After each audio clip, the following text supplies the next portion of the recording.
નમસ્કાર મિત્રો, 64 જોગણીમાં 65મું ખાતું મારી મેલડીમાંનું. તો મિત્રો, આજે આપણે મસાણી મેલડીમાંના ઇતિહાસની વાત કરીશું. એક નાના એવા પંખીના માળા જેવા ગામની આ વાત છે. આ વાતને આશરે 450 વર્ષ જેટલો સમય થયો હશે. રેહ ગામની બાજુમાં આવેલા લેઉતાર ગામમાં એક રૂખી સમાજનો દીકરો રહે છે અને ગામમાં એક નાગર બ્રાહ્મણની દીકરી રહે છે.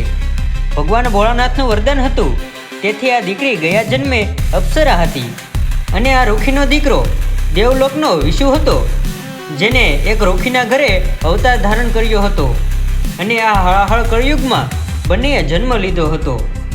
આ જગતને ખબર ન હતી કે આ બંને કોણ હશે, પણ આ તો ઋષિમુનિના શ્રાપના કારણે અવતાર ધારણ કર્યો હતો. હવે આ ગામમાં બંને એકબીજાના મોહમાં પડે છે અને બંનેના સંબંધ બધાય છે. ત્યારે દીકરો કહે છે, તું તો બ્રાહ્મણની દીકરી છો અને હું તો એક રૂખીનો દીકરો ઢોલ વગાડનારો છું. આ જગત આપણને ક્યારેય કબૂલ કરશે નહીં. આમ વિચારીને બંને જણા ગામ મૂકીને ભાગી જાય છે અને એક શંકર ભગવાનના મંદિરે જઈને બંને જણા સામે ફૂલની માળા પહેરીને લગ્ન કરી લે છે. હવે લગ્ન કરીને બંને જણા પોતાના ગામ બાજુ પરત ફરી રહ્યા છે. ત્યારે આ દીકરી કહે છે, અરે સ્વામીનાથ, આપણે ઓળખ તમને યાદ છે ને કે હું સ્વર્ગની પુતળી છું અને તમે એક પશુ છો. આ તો ઋષિમુનિના શ્રાપના લીધે આપણે ધરતી ઉપર અવતાર ધારણ કર્યો છે.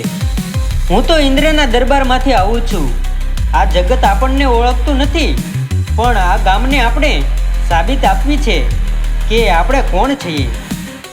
હવે એક નદી આવે છે અને ત્યારે નદીના કાંઠે બંને ઊભા રહે છે.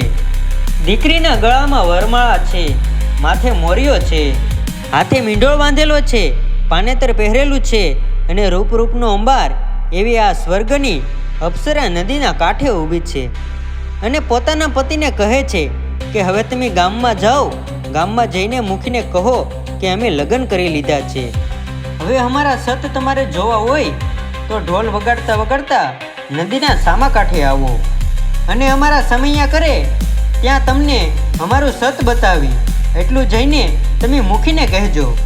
પછી તો આ રૂખીનો દીકરો ગામમાં આવીને ગામ લોકોને અને મૂકીને વાત કરે છે કે આવી રીતે મેં બ્રાહ્મણની દીકરી સાથે લગ્ન કર્યા છે અને આ બ્રાહ્મણની દીકરી નદીના કાંઠે ઊભી છે અને ગામ લોકો તમે એના વાસ્તે ગાસ્તે સમૈયા કરો. બ્રાહ્મણની દીકરી તમને અમારા સત બતાવશે. હવે આખું ગામ નદીના કાંઠે આવે છે.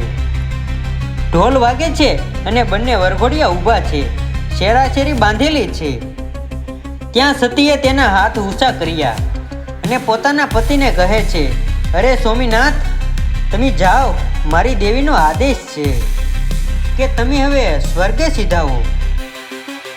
તમે ત્યારે જ સ્વર્ગે સીધાવજો જ્યારે હું રાખ બનીને ફૂલનો ઢગલો થઈ જાઉં અને સવાવેતની નાગણી બની જાઉં અને ફૂલના ઢગલા માથેથી હું સવાવેતની નાગણી બનીને જીભના લબકારા મારું, ત્યારે જ તમે સ્વર્ગે સીધાવજો.